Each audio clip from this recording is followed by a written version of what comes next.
Nikki Haley's campaign announced over the weekend that they are putting aside $10 million to make sure that Nikki Haley comes in second place in Iowa and New Hampshire. $10 million not to win the Republican primary contests, but basically to come in second. Because this $10 million ad buy is probably not going to focus on, oh, we don't like Donald Trump, vote for Nikki Haley instead. No. The $10 million ad buy, as her campaign has seemingly indicated, is to attack Ron DeSantis, who Nikki Haley is currently kind of neck and neck with in both Iowa and New Hampshire. So they're going to drop $10 million of other people's money to come in second place in a race that's not even going to matter at all. That sounds like a very wise use of $10 million to me.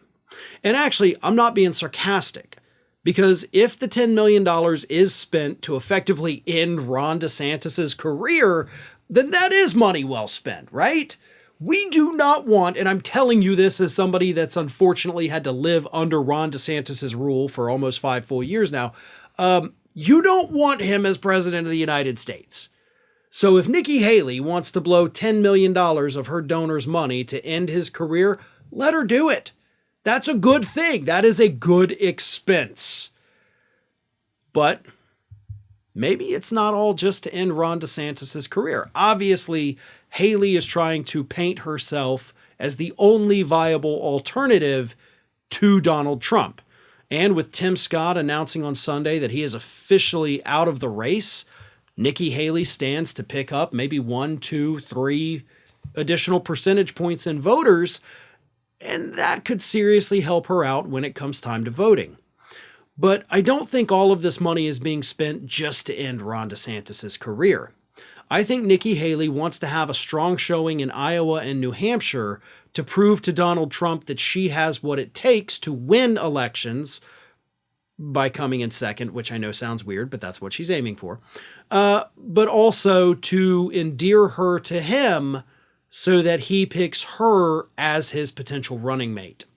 I think that is what Nikki Haley is after, and I think that's what this $10 million is being spent for. And she makes a good case.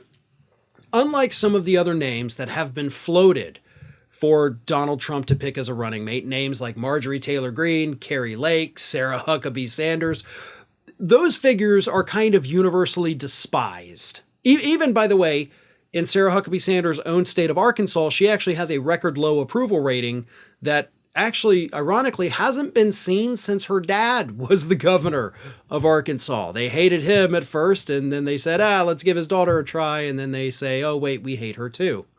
So none of those people are viable candidates who have the ability to attract any new voters. Nikki Haley, on the other hand, as extreme as she is, compared to Trump, she doesn't seem as extreme. So she could be the cushion, right? She could be the one that kind of softens Donald Trump up in the eyes of the moderate and independent voters. And a strong showing in both Iowa and New Hampshire by spending this $10 million could make that case for her.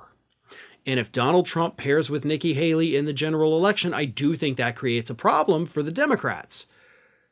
If Trump were to pick somebody who's just absolutely apeshit bonkers, then yeah, he's going to hurt himself. But if he picks somebody like Nikki Haley, who doesn't completely turn off moderate voters, suddenly he's got a much better shot of winning next year. Ring of Fire has fresh content 7 days a week, so if you want to be reminded about it, don't forget to subscribe to the channel, hit the little bell to be notified every time a new video goes up.